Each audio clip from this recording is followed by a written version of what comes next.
싸게 사서 투자하는 게 아니에요. 내 돈 적게 들어온다고 투자하는 게 아니에요. 이 집값이 오를 것 같을 때 해야죠.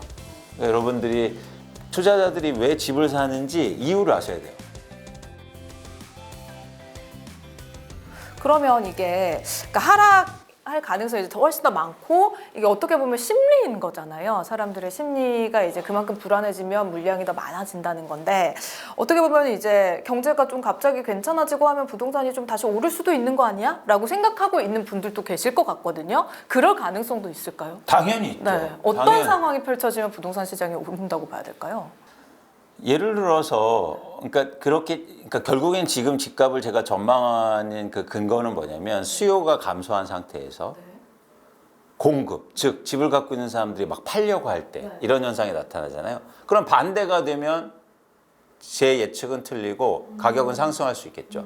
그러니까 수요가 다시 증가할 것. 아, 수요가 증가할 것이다. 그럼 수요가 증가하려면 세 가지 조건이 필요합니다. 첫 번째는 뭐냐면 그러니까 여기서 수요를 규정하는 게 되게 중요해요. 우리가 말하는 시장에서 수요는 사고 싶은 수요가 아니에요. 그럼요.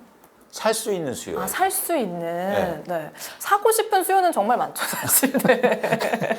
그러니까 저는 이런 말 제일 싫어해요. 왜냐하면 그건 말도 안 되는 얘기를 하고 있는데 어떤 얘기냐면 막 이렇게 큰 막 유료 부동산 강의 이런 데 가시잖아요. 그럼 이렇게 엄청 모여 있어요. 거기다 대해서 딱 첫 마디가 이렇게 합니다.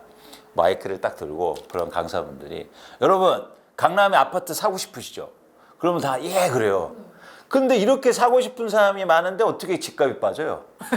근데 그럴듯하게 생각해요. 맞아. 이렇게 다 사고 싶은데 어떻게 집값이 빠지냐는 거예요. 사고 싶은 건 수요가 아니에요.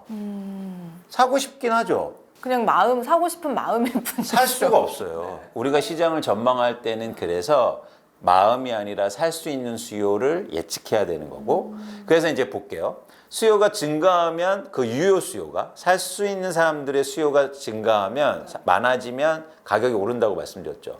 그러면 세 가지가 필요합니다. 첫 번째는 뭐냐면 지금 가격이 아무리 높더라도 대출을 계속 해주면 네. 그러면 유효 수요가 증가하면서 즉 살 수 있는 수요가 증가하면서 수요가 많아지고 가격은 오르겠죠. 네.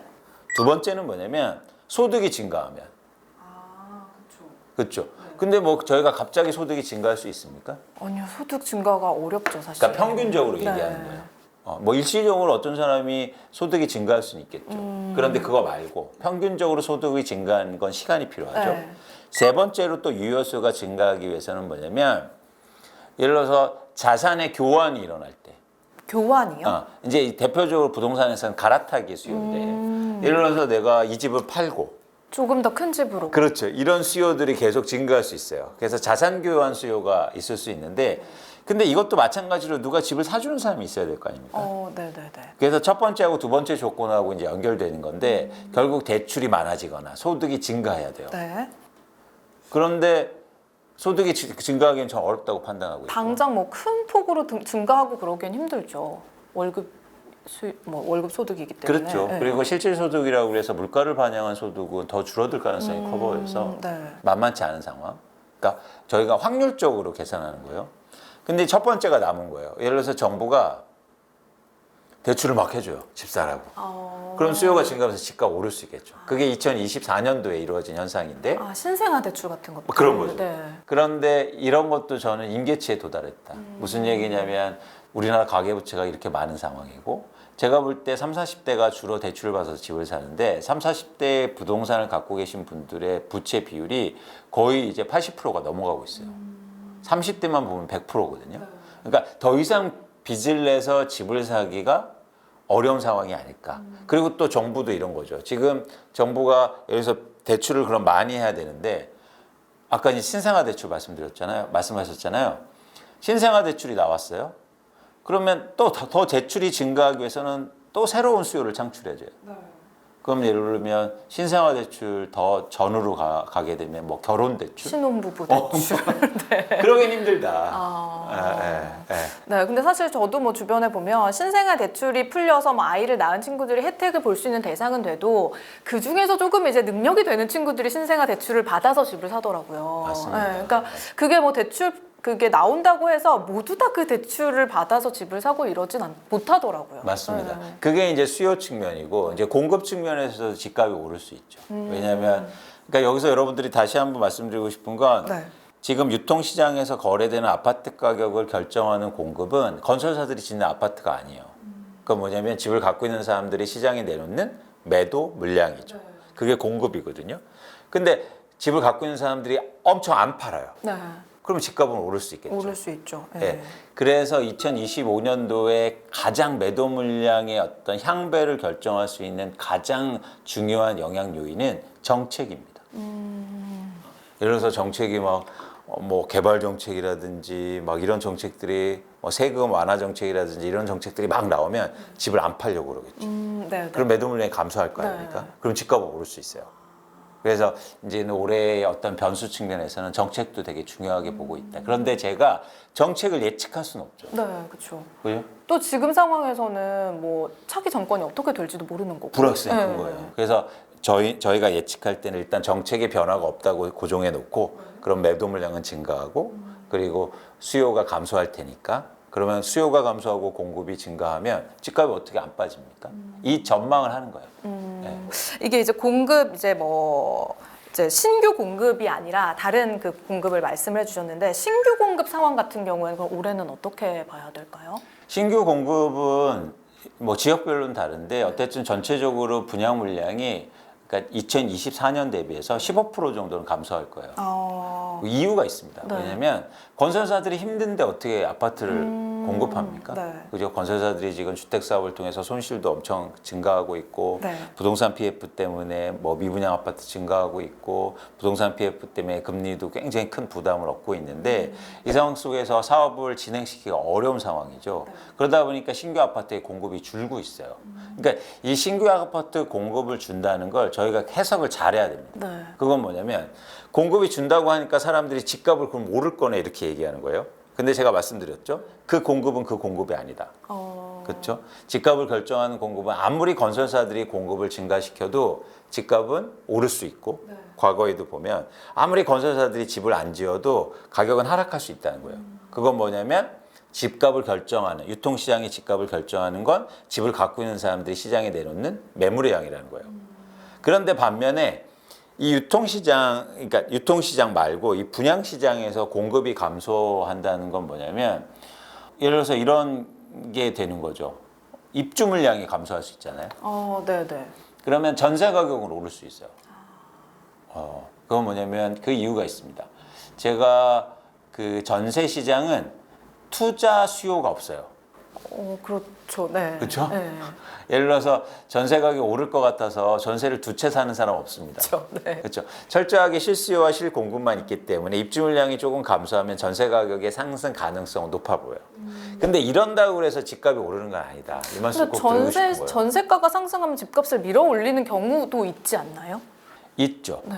그런데 그건 엄밀한 그 개념이 필요해요. 뭐냐면 예를 들어서 통계적으로 보면요. 그러니까 예를 들어서 전세 가격이 올라가려면 전세 가격이 올라서 집값이 올라간다면 또 두 가지 조건이 필요합니다. 첫 번째는 뭐냐면 그렇게 많은 분들이 얘기하는 이유가 첫 번째는 전세 가격이 오르면 갭 투자가 증가할 거야. 네. 그렇지 않아요. 예를 들어서 생각해 보세요. 우리나라에서 전세 매매 비율이 가장 높은 지역이 어딘지 아십니까? 전세 매매 비율이요? 예, 무려 거의 80%에 육박해요. 그러니까 무슨 얘기냐면 집값이 10억 원이면 2억 원 주고 살 수 있다는 거예요. 8억이 전세니까. 네. 그래서 80%예요. 그 지역이 어디냐면 충청북도예요. 충청북도요? 예. 좀 근데 생뚱맞은 근데 데죠? 왜 충청북도에 집을 투자자들이 안 살까요? 네. 그건 뭐냐면 전세 가격이 높아서 투자하지 않는다는 거예요. 투자를 언제 합니까? 집값이 오를 것 같을 때. 그게 중요해요. 그래서 오히려 통계적으로 보면 전세 매매 비율이 낮아질 때나 낮은 지역에 투자자가 많다고요. 근데 우리는 너무 피상적으로만 전세 가격이 오르고 전세 매매 비율이 오르면 투자자들이 많아질 거라고. 그러면 충청북도 가서 사세요. 근데 아무도 안 사잖아요. 서울 시내만 봐도 여러분이 아까도 말씀하신 강남 지역이 가장 전세 매매율이 낮습니다. 왜요? 집값만 올랐거든. 전세 가격은 안 오르고. 그러니까 그러면 이렇게 따지면 그러면 투자자들이 강남에 없겠네. 아닙니다. 가장 많죠. 그렇죠. 그래서 여러분들이 너무 단순하게 그렇게 단순하면 다 돈 벌었죠. 예? 전세 그냥 오르는 곳 가서 사고 전세 매매율 높은 충북 같은 데 가면 왜 집값이 안 오릅니까? 여러분들이 투자자들이 왜 집을 사는지 이유를 아셔야 돼요. 싸게 사서 투자하는 게 아니에요. 그렇잖아요. 내 돈 적게 들어온다고 투자하는 게 아니에요. 이 집값이 오를 것 같을 때 해야죠. 그래서 여러분들이 단순하게 보시면 안 된다는 첫 번째 말씀. 두 번째는 뭐냐면 전세 가격이 오르면 그 전세 이렇게 생각한다는 거예요. 무주택자분들이 전세 가격이 오르면 내가 이 전세 주고 사느니 내가 집 사야지. 이렇게 생각한다는 거예요. 네. 그렇게 생각할 수 있겠죠. 네, 그렇죠. 조금만 더 주면 내가 이 집을 내 걸로 만들 수 있는. 바로 그 지점이에요.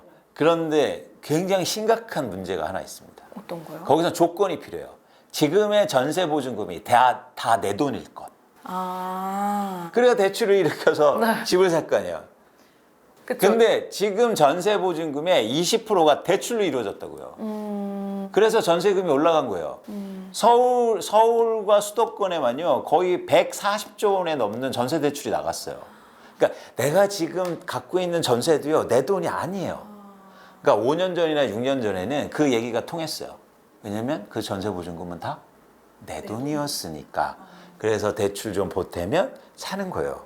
근데 이미 전세 보증금이 다 대출로 이루어졌어. 대부분 많은 비중이. 근데 어떻게 대출을 받고 집을 삽니까?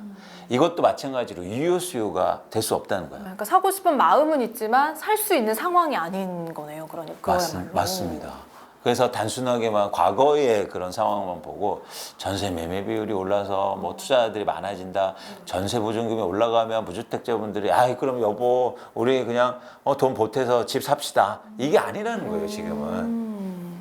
맞아요. 사실 그 첫 번째 얘기하신 얘도 빌라 보면은 뭐 전세가율이 80%뭐 이렇게 돼도 뭐 빌라 전세가가 막 그것 때문에 매매가가 올랐다 뭐 이런 얘기는 사실 없잖아요. 맞습니다. 네. 전세 그러니까 역전세 난 것도 많아요. 네, 맞아요. 그건 무슨 얘기냐면 깡통 전세. 네. 무슨 얘기냐면 집값보다 전세가 높다는 얘기예요. 그럼 그거 투자하시지? 왜냐면 한 푼도 안 들이고 살 수 있는데. 그렇죠. 근데 생각해 보면은 높은 전세가를 주고라도 사기 싫은 집도 분명히 있거든요. 높은 전세가 주고 살더라도. 근데 너무 우리가 이 숫자만 보고 그냥 전세 매매 올라가면 투자도 많아지고 갭 투자 많아지고 그건 투자를 모르시는 행위예요.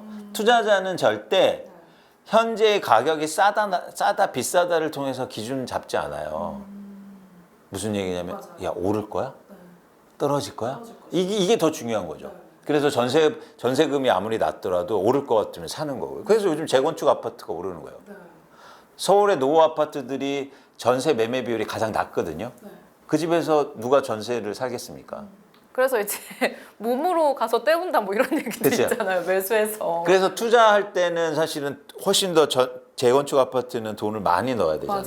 맞아요. 네. 그런데도 가격이 투자자들이 많이 몰리는 이유는 미래 가격이 더 중요하기 때문이에요. 네.